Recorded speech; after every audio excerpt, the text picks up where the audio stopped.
नमस्कार, नेपाल पोस्टको बुलेटिन न्यूजमा यहाँलाई हार्दिक स्वागत छ। म गोविन्द चपागाई। आज मक्सिर 22 गते बिहीबार ज्यापु दिवसको अवसरमा योमरी सहित र्याली गरिँदै देश तथा विदेशमा घटेका घटना, धनुषामा आगलागी हुँदा 30 लाख रुपियाँ भन्दा धेरैको नोक्सानी, नवलपुरमा बस र ट्रक ठोकिँदा 17 जना घाइते, प्रदूषण जाँच पास नभएका गाडीलाई पुस 1 गतेदेखि 1 लाखसम्म जरिमाना गरिने, चुनाव विशेष समाचार, समानुपातिक सांसद चयनमा राष्ट्रिय स्वतन्त्र पार्टी भित्र असन्तुष्टि, पार्टी कार्यालयमा विरोध प्रदर्शन गरिने, सँगै विभिन्न नेताहरूको टीका टिप्पणी, स्वास्थ्य सम्बन्धी जानकारी, मौसमको अपडेट, खेल खबर लगायत आज दिनैभरि कहाँ के भयो, के हुँदैछ त सम्पूर्ण जानकारीहरू लिएर उपस्थित भएका छौं। समाचार समय अवधिसम्म हामीसँगै रहनुहोला। आउनुहोस् समाचार सुरु गरौं आज दिनभरिका मुख्य शीर्षकहरूबाट। ज्यापु दिवसको अवसरमा योमरी सहित र्याली मनाइयो। धनुषामा आगलागी हुँदा 30 लाख रुपियाँ भन्दा धेरैको नोक्सानी, नवलपुरमा बस र ट्रक ठोकिँदा 17 जना घाइते, प्रदूषण जाँच पास नभएका गाडीलाई पुस 1 गतेदेखि 1 लाखसम्म जरिमाना गरिने, समानुपातिक सांसद चयनमा राष्ट्रिय स्वतन्त्र पार्टी भित्र असन्तुष्टि, पार्टी कार्यालयमा विरोध प्रदर्शन हुने, मैदानमा उत्रिएपछि हारजित हुन्छ, उपविजेता भएकोमा आफूलाई गर्व भएको कमल ओलीको भनाई, जसले प्रचण्डलाई प्रधानमन्त्री बनाउँछ उसैसँग आफ्नो सहकार्य हुने लुम्बिनीका मुख्यमन्त्रीको तर्क, संसदका महासचिवको डरलाग्दो दुस्साहस, जनमत पार्टीको केन्द्रीय समिति बैठक काठमाडौँमा जारी, बिजुलीका नाङ्गा तार व्यवस्थापन गरी तिना कुलमानलाई भेटेर प्रदीप पौडेलको आग्रह, नेपाली आकाश वायु उडानका लागि सुरक्षित भएको मन्त्री श्रेष्ठको भनाई, चीनमा सुरु भयो वर्षमान पुनको उपचार, नरसिंह हत्या प्रकरण वर्तमान र निवर्तमान वडा अध्यक्ष पक्राउ, विश्वकप फुटबल हेर्न रूपन्देहीका युवा कतार पुगे र गुजरातमा भाजपाको एकतर्फी अग्रता, समर्थकद्वारा खुसियाली मनाउन सुरु। अब सुन्नुहोस् पूरा समाचार। काठमाडौँका नेवार समुदायले आज राष्ट्रिय ज्यापु दिवस एवं योमरी पूर्णिमा पर्व मनाएका छन्। दिवसको अवसरमा प्रधानमन्त्री शेरबहादुर देउवा, काङ्ग्रेस नेता प्रकाश मान सिंह लगायतको सहभागितामा बसन्तपुरमा विशेष कार्यक्रम समेत आयोजना गरिएको छ। त्यसपछि चामलको पिठोबाट बनाइएको परिकार योमरी सहित र्याली निकालिएको थियो। र्यालीमा सहभागीहरू नेवार समुदायको परम्परागत पोसाकमा सजिएका थिए। सो र्याली बसन्तपुरमा पुगेर सभामा परिणत भएको छ। कार्यक्रमलाई सम्बोधन गर्दै प्रधानमन्त्री देउवाले विभिन्न जात जातिका भाषा भाषी र मौलिक सांस्कृतिक मुलुकको गौरव भएको बताए। त्यसै अन्तर्गतको ज्यापु समुदायले नेपालमा मौलिक कला संस्कृति र कला कौशलको क्षेत्रमा विशिष्ट योगदान पुर्याएको भन्दै प्रशंसा गरेका छन्। तिनलाई जोगाउनु सबैको कर्तव्य भएको पनि उनले बताए। नेपाल सरकारले ज्यापु संस्कृतिको विकासका लागि अक्षय कोष स्थापना गरेको जानकारी पनि उनले दिएका छन्। धनुषाको छिरेश्वरनाथ नगरपालिका 5 महेन्द्रनगरमा रहेको एक इलेक्ट्रोनिक पसलमा आगलागी भएको छ। जनकपुरको ढल्केबर सडक खण्डमै पर्ने महेन्द्रनगरको अमरचोकमा रहेको हीरा इलेक्ट्रोनिक पसलमा गैराती आगलागी हुँदा 30 लाख रुपियाँ भन्दा धेरैको इलेक्ट्रोनिक सामान जलेर नष्ट भएको इलाका प्रहरी कार्यालय महेन्द्रनगरका प्रहरी निरीक्षक बेचन यादवले जानकारी दिएका छन्। गैराती 12:30 बजेतिर लागेको आगो बिहान 3 बजे नियन्त्रणमा आएको थियो। मिथिला नगरपालिका ढल्केबरबाट आएको दमकल, प्रहरी र स्थानीय को सहयोगमा आगो निभाइएको थियो। आगो लाग्नुको कारण खुल्न बाँकी रहेको छ। पूर्व पश्चिम राजमार्ग अन्तर्गत पूर्वी नवलपरासी नवलपुर जिल्लाको बिनाई त्रिवेणी गाउँपालिका 1 बिनाई खोला नजिक आज बिहान बस र ट्रक ठोकिँदा 17 जना घाइते भएका छन्। 2 जनाको अवस्था गम्भीर रहेको बताइएको छ। बागलुङबाट भैरवा जाँदै गरेको लु 1 ख 4670 नम्बरको बस र लु 2 ख 893 नम्बरको ट्रक आज बिहान 5 बजे ठोकिएका थिए। जिल्ला प्रहरी कार्यालय नवलपुरका सूचना अधिकारी सन्तोष पाठकका अनुसार घाइतेहरूको मध्यबिन्दु जिल्ला अस्पताल डन्डामा उपचार भइरहेको छ। बसमा 30 जना यात्रु रहेका थिए। अन्य यात्रुहरू सकुशल रहेको पाठकले जानकारी दिएका छन्। सरकारले प्रदूषण जाँच पास बिनाका सवारी साधन चलाएमा 1 लाख रुपियाँसम्म जरिमाना गर्ने चेतावनी दिएको छ। वन तथा वातावरण मन्त्रालय अन्तर्गतको वातावरण विभागले आगामी पुस 1 गतेपछि विभागको परीक्षणमा प्रदूषण जाँच पास हुन नसक्ने सवारी साधनहरूलाई 1 लाख रुपियाँसम्म जरिमाना गर्ने चेतावनी दिएको छ। विभागले आज सूचना जारी गर्दै जरिवानाको चेतावनी दिएको हो। विभागले हाल काठमाडौँ उपत्यका भित्र सञ्चालित सवारी साधनहरूमा छड्के जाँच गर्दै आएको छ। तीमध्ये अधिकांश सवारी साधनले प्रदूषण प्रदूषण जाँच पास नगरेको पाइएको छ। सवारी साधनबाट निस्केको धुवाँ परीक्षण गर्दा तोकिएको मापदण्ड भन्दा बढी प्रदूषण गरिएको पाइएकालाई एकपटकका लागि मर्मत गरी अवस्था दुरुस्त राख्न भनिएको छ। अब 2079 पुस 1 गते पछि भने चेक नगर्दै जरिमाना गर्ने र सवारीको मर्मत गरी तोकिएको मापदण्डको सीमासम्म मात्र प्रदूषण गर्ने बनाई जाँच पास गराएर मात्र सञ्चालनमा ल्याउन दिने विभागले जारी गरेको सूचनामा उल्लेख रहेको छ। विभागले हरियो स्टिकर जारी भएको अवधि बाँकी रहेको अवस्थाका सवारी साधनमा पनि जुनसुकै बेला छड्के जाँच गर्ने र कारबाही गर्ने जानकारी दिएको छ। साथै आफ्नो टोल छिमेकमा कसैले खुल्ला रूपमा फोहोर जलाउने काम गरिरहेको भए पनि जानकारी दिन विभागले भनेको छ। त्यस्तो जानकारी दिनेको परिचय गोप्य राख्ने र खुल्ला रूपमा फोहोर जलाउनेलाई कारबाही गर्ने विभागले चेतावनी दिएको छ। रवि लामिछाने सभापति रहेको राष्ट्रिय स्वतन्त्र पार्टीभित्र समानुपातिक सांसद चयनका विषयलाई लिएर असन्तुष्टि देखा परेको छ। रासोपाले गत असोजमा प्राइमरी इलेक्सन गरेर धेरै मत ल्याउनेलाई प्रतिनिधि सभाको बन्द सूचीमा नाम राखेको थियो, तर अहिले प्राइमरी इलेक्सनमा कम मत ल्याएकाहरूलाई पनि समानुपातिक सांसद बनाउन खोजेको भन्दै विरोध भइरहेको छ। निर्वाचन आयोगले दलहरूलाई बुधबार 3 दिनको समय दिएर समानुपातिक सांसद पठाउन भनेको छ। दलहरूले बन्द सूचीमा पेश गरेका नामहरू नै क्लस्टर अनुसार मिलाएर आयोगमा पठाउनु पर्ने हुन्छ। प्राइमरी इलेक्सनमा मत कम आएका र बन्द सूचीमा क्रम अनुसार तल नाम रहेकाहरूलाई पार्टीले समानुपातिक सांसद चयन गर्न लागेको विरोधमा आज वसुन्धरा स्थित केन्द्रीय कार्यालयमा खबरदारी सभा गर्न लागिएको समानुपातिक सांसदका लागि सूचीमा नाम परेकाहरूले जानकारी दिएका छन्। राष्ट्रपाले प्रत्यक्षतर्फ 7 वटा सिट जितेको छ भने समानुपातिकमा 13 सिट जित्न सफल भएको छ। उसले सदरमतको 10% घटाएकोले सबै क्लस्टर अनुसार सांसद पठाउनु पर्ने हुन्छ। राष्ट्रिय स्वतन्त्र पार्टीले 7 जना महिला सांसद पठाउनु पर्छ, जसमध्ये 2 जना प्रत्यक्ष तर्फबाट जितेका छन्। अब समानुपातिक 5 जना महिला पठाउनु पर्ने हुन्छ। खसारेबाट 4 जना, आदिवासी जनजातिबाट 3, दलितबाट 2, मधेसबाट 2, थारूबाट 1 र मुस्लिमबाट 1 जना पठाउनु पर्ने हुन्छ। प्राइमरी इलेक्सनमा भोट कम ल्याएका तर चुनावमा नेतासँगै हिँड्ने र केही केन्द्रीय सदस्यलाई समानुपातिक सांसद बनाउन पार्टीले चलखेल गरेको समानुपातिक सांसद सूचीमा रहेका 1 जना उम्मेदवारको दाबी रहेको छ। प्राइमरी इलेक्सन र बन्द सूचीमा बुझाइएका नामको क्रम अनुसार सांसद चयन हुनुपर्छ। प्राइमरी इलेक्सनमा कम भोट ल्याउनेहरूलाई पनि सांसद बनाउने हो भने जनतालाई प्राइमरी इलेक्सनको नाममा झुक्याउने काम किन गरियो, ती उम्मेदवारले प्रश्न गरेका छन्। राष्ट्रपाको समानुपातिक सांसद छनौट गर्दा विधि पद्धति र सिद्धान्त मिच्न खोजेकाले खबरदारी गर्न आज बिहान 11 बजेपछि पार्टी कार्यालयमा खबरदारी सभा गर्न लागि ती उम्मेदवारले जानकारी गराएका हुन्। राष्ट्रपा भित्र केही दिनदेखि समानुपातिक सांसद कसलाई पठाउने भन्नेमा असन्तुष्टि देखा परेको छ। पार्टीका प्रवक्ता मुकुल ढकालले भने प्राइमरी इलेक्सनबाट आएकाहरूलाई समानुपातिक सूचीमा नाम राखिएको र सोही अनुसार नै पार्टीले समानुपातिक सांसद छान्ने बताएका छन्। पछिल्लो समय राजनीतिमा अन्य विभिन्न क्षेत्रका व्यक्तिहरूको आकर्षण बढिरहेको छ। कलाकारिताबाट पनि धमाधम विभिन्न पार्टीको फेर समातेर धेरैजना राजनीतिमा प्रवेश गरिरहेका छन्। कलाकारिताबाट राजनीतिमा प्रवेश गरेका मध्ये एक हुन् गायिका कमल ओली। यद्यपि उनी राजनीतिमा प्रवेश गरेको 7-8 वर्ष भइसकेको छ। सुरुमा राप्रपा प्रवेश गरेकी उनी अहिले एमालेमा रहेकी छिन्। हालै सम्पन्न प्रतिनिधि सभा चुनावमा उनी दाङबाट पराजित भइन्। कांग्रेस उम्मेद्वार दीपक गिरीसँग पराजित भएकी ओलीले झण्डै 30,000 भोट ल्याएकी थिइन् र चुनावमा हार खाए पनि ओली निरुत्साहित भने छैनन्। पराजयलाई सहजताका साथ स्वीकारेको उनले बताएकी छिन्। जनताको बीच अझै मेहनतपूर्वक काम गर्ने उनको अठोट रहेको छ। यहाँ एमालेका कुनै पनि उम्मेद्वार विजयी नभएको अवस्था। निर्वाचनको समीक्षा अब चालिने कदमबारे एमाले केन्द्रीय सदस्य एवं दाङ क्षेत्र नम्बर 3 मा पराजित उम्मेद्वार पूर्व राष्ट्रिय सभा सदस्य कोमल ओलीसँग कुराकानी गरिएको थियो। चुनावी परिणामलाई कसरी लिनु भएको छ त भन्ने हाम्रो प्रश्नमा उनले भनिन्, मैले चुनावी परिणामलाई एकदमै सामान्य हिसाबले लिएकी छु। जनताले मेरो प्रतिस्पर्धी नेपाली कांग्रेसका उम्मेद्वार दीपक गिरीलाई आफ्नो अमूल्य मत दिएर जिताउनु भयो। मैले 30,000 हाराहारीमा मत प्राप्त गरेँ। यत्रो मत आउनु नै ठुलो कुरा हो। जति पनि मैले मत पाएँ त्यसबाट मलाई एउटा छुट्टै ऊर्जा र सहानुभूति प्राप्त भएको छ। पदको हिसाबले म कुर्सीमा बस्न पाइन, त्यो बेग्लै कुरा हो। तर यति धेरै मत दिएर जनताले मलाई राजनीतिक रूपमा अनुमोदन गरेका छन्। राजनीतिमा म अनुमोदन भएकी छु। जनताले पनि आफ्नो हिसाबले कोसिस गर्नु भएकै छ। चुनावी मैदानमा विजयी हुन नसके पनि उपविजेता भएर निस्केकोमा आफैलाई गर्व लागेको ओलीको तर्क रहेको थियो।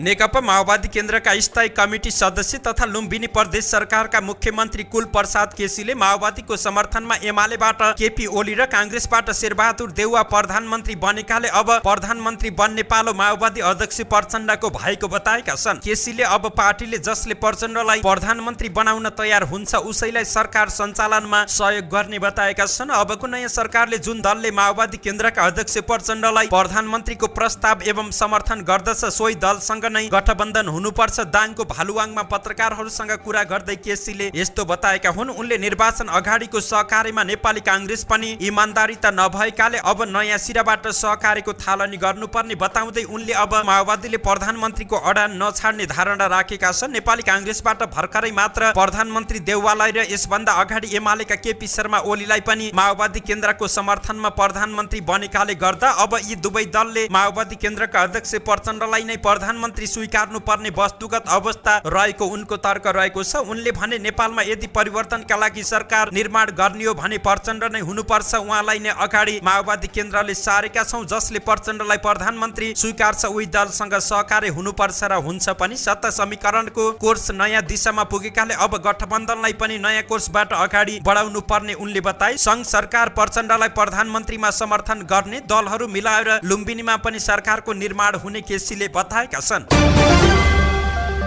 प्रतिनिधि सभामा महाअभियोगको प्रस्ताव दर्ता भएपछि निलम्बित प्रधान न्यायाधीश चोलेन्द्र शमशेर राणाको निलम्बन फुकुवा गर्ने संसदका महासचिवको निर्णय कुबेलाको दुस्साहस हो। यस निर्णयले राणालाई सर्वोच्च अदालत फर्काउन त नसक्ला तर संसदका महासचिवको नियत र योग्यतामा भने प्रश्न खडा गरेको छ। गत वर्ष 2078 साल फागुन 1 गते प्रतिनिधि सभामा महाअभियोगको प्रस्ताव दर्ता गरेपछि राणा प्रधान न्यायाधीश पदबाट निलम्बित भएका थिए। महाअभियोगको प्रस्ताव टुङ्गो नलाग्दै प्रतिनिधि सभा विघटन भई नयाँ चुनाव भएको छ। प्रस्ताव नयाँ प्रतिनिधि सभामा छलफल भएर टुङ्गो लाग्ने अपेक्षा गरिएको थियो। एकाएक संसद सचिवालयका महासचिवले राणाको निलम्बन सकिएको पत्र लेखेपछि बुधबार खलबली मचियो। निलम्बित राणा सर्वोच्च अदालत फर्काने तयारीमा लागेको समाचार आयो भने नेपाल बार एसोसिएसन लगायतका विरोधमा उत्रे। महासचिवको पत्रको वैधता र औचित्यमा प्रश्न उठेपछि सरकारका प्रवक्ताले पनि त्यसको विरोध गरेका छन्। यति गम्भीर विषयमा पनि तत्काल टुङ्गो नलगाएर अघिल्लो प्रतिनिधि सभाले गम्भीर गल्ती गरेकै हो। महाअभियोगको टुङ्गो नलाग्दै राणाको अवकाश हुने परिस्थिति उत्पन्न हुनु निश्चय पनि अमानवीय र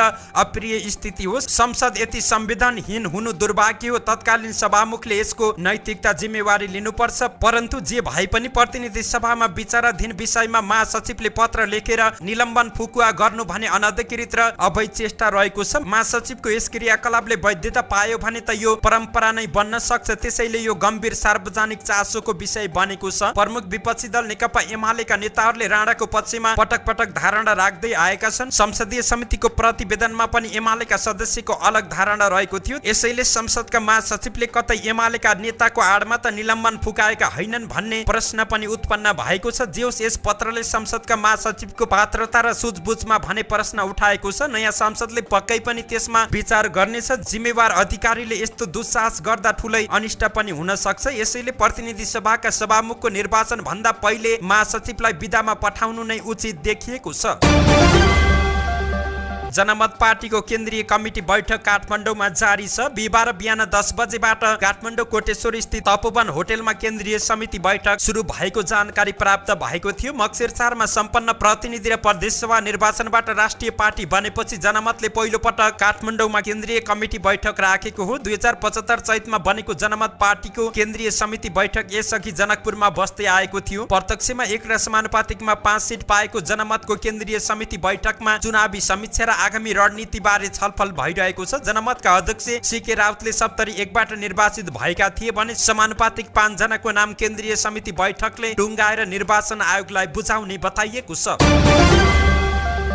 काठमाडौँ 5 बाट निर्वाचित प्रतिनिधि सभा सांसद समेत रहेका नेपाली काङ्ग्रेसका नेता प्रदीप पौडेलले बिजुलीका नाङ्गा तार व्यवस्थापन गरिदिन नेपाल विद्युत प्राधिकरणसँग आग्रह गरेका छन्। पौडेलले प्राधिकरण प्रमुख कुलमान घिसिङलाई हिजो बुधबार भेटेर काठमाडौँ क्षेत्र नम्बर 5 सहित काठमाडौँ उपत्यका भित्र रहेका बिजुलीका नाङ्गा तार व्यवस्थापन गरिदिन आग्रह गरेको पौडेलको सचिवालयले जानकारी दिएको छ। चुनावका बेला घर दैलोमा पुग्दा बिजुलीका नाङ्गा तारले समस्या निम्ताएको जनगुनासो सुनेको पौडेलले बताएका छन् भने समाधान निर्माणका लागि पहल गर्ने प्रतिबद्धता जनाएका छन्। सडकमा रहेका पोललाई छिटो व्यवस्थापन गरेर बिजुलीका तार भूमिगत गर्नुपर्छ पौडेलले भने। बिजुलीका नाङ्गा तारलाई छिटो हटाउनु पर्यो। घरको धुरीबाट बिजुलीको नाङ्गो तार गएकाले बालबालिकाले छुन सक्ने भन्दै पौडेलले काठमाडौँ 5 का स्थानीयले त्यस्ता नाङ्गा तार व्यवस्थापन गरिदिन माग गरेका थिए। प्राधिकरणका प्रमुख घिसिङले कतिपय ठाउँमा बिजुलीका तार भूमिगत गर्ने काम भइरहेको बताए। भित्री सडकहरूमा बाटो र ढलका कारणले काम गर्न असजिलो भइरहेको पनि घिसिङको तर्क रहेको थियो।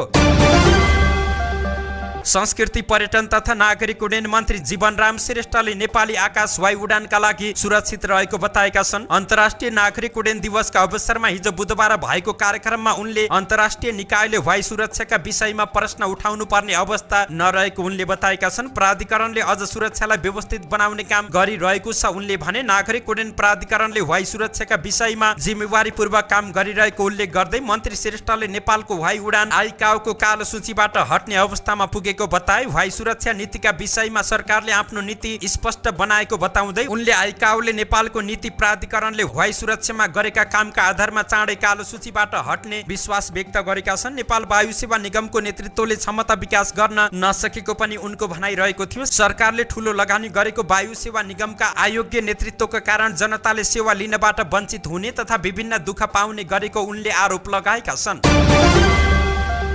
नेकपा माओवादी केन्द्रका उपमहासचिव वर्षमान पुनको उपचार चीनमा सुरु भएको छ। लामो समयदेखि जटिल प्रकारको वंशाणुगत जन्डिसबाट पीडित वर्षमान उपचार गर्न यही मक्सिर 16 गते चीन प्रस्थान गरेका थिए। चीनको थर्ड पिपुल्स अस्पतालको क्वारेन्टिनमा उपचार सुरु भएको पुनको सचिवालयले जानकारी दिएको छ। यसअघि पनि उनको उपचार सोही अस्पतालमा भएको थियो। गत वर्ष ललितपुरको जाउलाखेल स्थित सुमेरु अस्पतालमा उपचार सम्भव नभएपछि चिकित्सकको परामर्शमा उनी थाइल्यान्डको राजधानी ब्याङ्कक गएका थिए। ब्याङ्कक स्थित समिति भेज अस्पतालमा 2 महिना उपचार गराउँदा समेत अवस्थामा सन्तोषजनक सुधार नभएपछि उतैबाट चीनको सेन्जेन प्रस्थान गरेका थिए। चीनमा उपचार गराएर उनी 2078 माघ 10 गते काठमाडौँ फर्किएका थिए।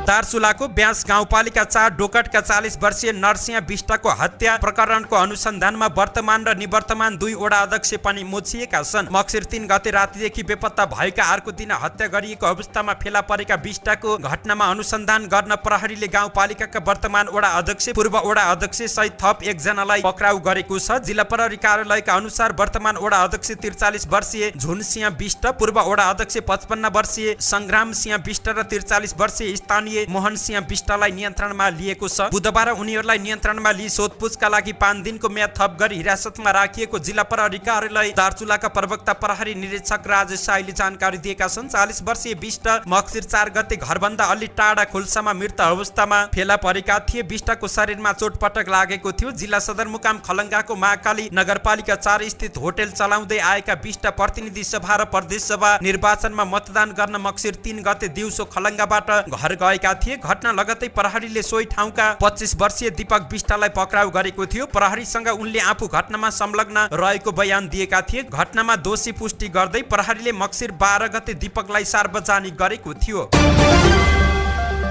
हाल देशमा उल्लेखनीय मौसम प्रणाली नरहेको मौसम पूर्वानुमान महाशाखाले जानकारी दिएको छ। आज बिहान प्रदेश 1 का साथै देशका पहाडी भूभागका थोरै स्थानमा आंशिक बदली रहेको थियो भने बाँकी ठाउँमा मौसम सामान्यतया सफा नै रहेको थियो। अहिले दिउँसो प्रदेश 1, मध्य प्रदेश र बागमती प्रदेशका थोरै स्थानहरूमा र गण्डकी प्रदेशका पहाडी भूभागका 1-2 स्थानमा आंशिक बदली रहने जानकारी प्राप्त भएको छ। राति प्रदेश 1 का साथै गण्डकी र लुम्बिनी प्रदेशका थोरै स्थानहरूमा आंशिक बदली रही बाँकी भूभागमा मौसम सामान्यतया सफा नै रहने। तराईका भूभागमा कुहिरो लाग्ने तथा देशका अधिकांश भूभागमा तापक्रम क्रमिक रूपमा घट्दै जाने सम्भावना रहेको हुनाले चिसोबाट बच्न आवश्यक सावधानी अपनाउन महाशाखाले अनुरोध गरेको छ। फुटबलको महामेला आफ्नै देश नजिकै भएपछि रूपन्देहीका युवाहरू पनि कतार पुगेका छन्। रङ्गशालामै बसेर फुटबल हेर्ने रहर बोकेकाहरूलाई कतार जान सहज भएको छ। रूपन्देहीका युवाहरूले कतारको रङ्गशालामै बसेर फुटबलको मजा लिइरहेका छन्। फुटबल हेर्नकै लागि रूपन्देही सैना महिना 7 का कृष्ण ग्यावाली कतार पुगेका छन्। रूपन्देहीमा पेन्ट्स व्यवसाय गर्ने उनी आफ्नो समर्थक राष्ट्र ब्राजिलको खेल हेर्ने धोका पूरा गर्न कतार पुगेका हुन्। मैले पहिलेदेखि नै कतार जाने योजना बनाएको थिएँ, अन्ततः आउन पाएँ। अहिले पनि लुसेल स्टेडियममै स्टेडियममै बसेर फुटबल हेरिरहेको छु उनले कतारबाट भनेका थिए। 80,000 दर्शक क्षमताको लुसियस स्टेडियममा खेल हेर्दा निकै रमाइलो लागेको उनले बताए। उनी मात्र नभई कयौं युवाहरू फुटबल हेर्न कतार पुगेका छन्। एसिया देशमै खेल भएकाले खर्च व्यवस्थापन गर्न सहज भएको उनले बताए। नेपालदेखि यति नजिक अब खेल नहुन पनि सक्छ, त्यसैले मैले अवसर गुमाउन चाहिन ग्यावालीले भने। रङ्गशालामा नेपालीहरू नेपालको राष्ट्रिय झण्डा बोकेर पुग्ने गरेका छन्। समर्थक राष्ट्रको जर्सी लगाए पनि हातमा र काँधमा नेपाली झण्डा हुने गरेको छ। ग्यावाली मात्र होइन, रूपन्देहीको शुद्धोधन गाउँपालिकाका गोकुल अर्याल पनि प्रत्यक्ष फुटबल हेर्न कतार पुगेका छन्। होटल व्यवसायमा आबद्ध उनी विश्वकप हेर्न कतार पुगेको 1 हप्ता भइसक्यो। सानो ग्राउन्डमा हेरेको बानी एउटा गाउँ जत्तिकै ठुलो मैदानमा फुटबलको भिडन्त प्रत्यक्ष हेर्न पाउँदा आफूलाई भाग्यमानी ठानेको उनले बताएका छन्। 3 जनाको टिमसँगै कतार पुगेका उनीहरूले देशका विभिन्न जिल्लाबाट निजी खर्चमा फुटबलको मज्जा लिन कतारका रङ्गशालामा हुटिङ गरेका नेपालीहरू थुप्रै देखेका थिए। उनीहरू जस्तै लुम्बिनी प्रदेशका विभिन्न जिल्लाबाट हतार हतार गरेर खेल हेर्न कतार पुग्नेहरूको संख्या पनि धेरै रहेको छ। केहीले कतारमा काम गरिरहेका छन्। धेरै नेपाली आफन्त तथा साथीभाइ मार्फत टिकट लिएर फुटबल हेरेका छन् भने कतिपयले अखिल नेपाल फुटबल संघ एन्फाले बाँडेको टिकट मार्फत दोहाका रङ्गशालामा घुमेका छन्। डिसेम्बर 18 सम्म चल्ने प्रतियोगिताको रौनक बढ्दै जाँदा कतारमा कार्यरत धेरै नेपालीहरूले पनि प्रत्यक्ष रूपमा स्टेडियममै पुगेर खेल हेर्ने गरेका छन्। क्वार्टर फाइनलदेखि टिकटको मूल्य वृद्धि भएको छ। 30 देखि 35,000 नेपाली रुपियाँ खर्च गरेर नेपालीले प्रत्यक्ष रूपमा फुटबल हेर्ने गरेका छन्। लामो चुनावी अभियान र 2 चरणको मतदानपछि अब नतिजा आउने बेला भएको छ। गुजरात विधानसभा चुनावको मतगणना जारी रहेको छ। दिउँसोसम्म तस्बिर स्पष्ट हुन सक्छ। गुजरातको कुल 182 विधानसभा सिटहरूको लागि डिसेम्बर 1 र डिसेम्बर 5 मा 2 चरणहरूमा मतदान भएको थियो। सरकार बनाउन कुनै पनि दलले कम्तीमा 92 सिट जित्नुपर्छ। भारतीय जनता पार्टी गुजरातमा विगत 27 वर्षदेखि सत्तामा छ र फेरि एकपटक भाजपाको सरकार बन्ने सम्भावना आएको छ। गुजरात विधानसभाको 182 सिट का लागि मतगणना जारी छ। भाजपा एकतर्फी अग्रताका साथ 145 सिटमा अगाडि रहेको छ। कांग्रेस 25 र आम आदमी पार्टी 8 सिटमा अगाडि छ। त्यहाँ 4 सिट स्वतन्त्र र अन्य उम्मेदवारको खातामा गएको देखिन्छ। आज बिहान 8 बजेदेखि आधा घण्टा अगाडि हुलाक मतपत्रको गणना गरेपछि गुजरातमा ईभीएमबाट मतगणना सुरु भएको छ। भाजपाकी रिवा बाले जामनगरबाट फेरि अग्रता लिएकी छिन्। त्यस्तै अहमदाबादबाट सीएम भूपेन्द्र पटेल अग्रतामा रहेका छन्। बीजेपीका हार्दिक पटेलले पनि दोस्रो राउन्डपछि बिरमगामबाट अग्रता लिएका छन्। उनी पहिलो राउन्डमा पछि परेका थिए। आम आदमी पार्टीका मुख्यमन्त्री उम्मेदवार ईसुदान गढवी पनि अगाडि रहेका छन्। भाजपाको अग्रता देखेर पार्टीका समर्थकहरूले उत्सव मनाउन थालिसकेका छन्। धन्यवाद। यस्तै ताजा समाचारको लागि नेपाल पोस्ट हेर्दै गर्नुहोला।